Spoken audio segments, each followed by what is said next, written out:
যাইছে দেশটার খাইছে খাইলে আরে সবাই চায় মামা খাওয়ার কিছু অংশ সাধারণ মানুষ খাতি পারে না চায় না। ওই দিনই রায় আর ওই দিনই তারা বন্দরের কাজ শুরু করে দিচ্ছে। থাকবো না কাজকর্ম হারা তো মরবো না খেয়ে। শেখ হাসিনার আমলে গুম হয়েছে, এখন তো খুন হয়ে যাওয়া দর্শক।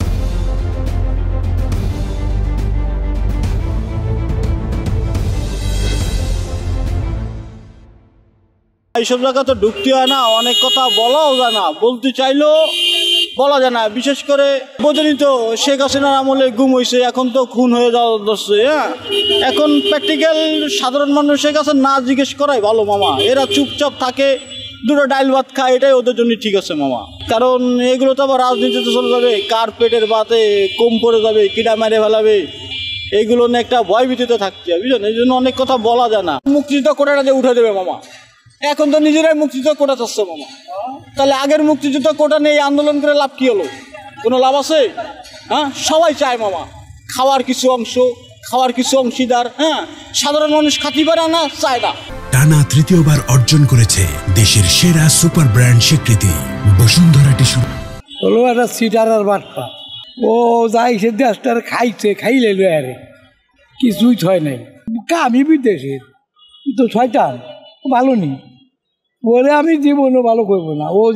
ও যা করছে এরকম করে না মানুষ, একেবারে তছনছ করে লেখা অন্যায় কাজ করছে, এটা বিশাল অন্যায় কাজ করছে না। ওই দিনই রায় আর ওই দিনই তারা বন্দরের কাজ শুরু করে দিচ্ছে।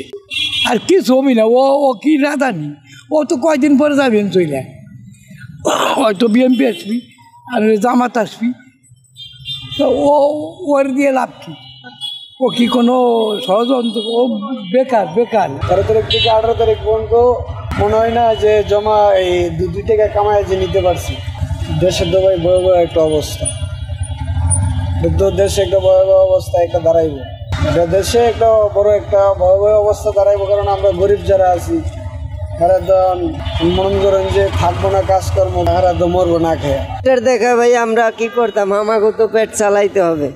কোনো মনে করেন ভাইয়া ছিনতাইকার জায়গায় জায়গায় আমরা আমাকে ধরতে আছে, পকেটে টাকা দেখলেই ভাই মাথা নষ্ট হয়ে যায়। আমি হ্যাঁ কি ক্ষতি করছি আমরা?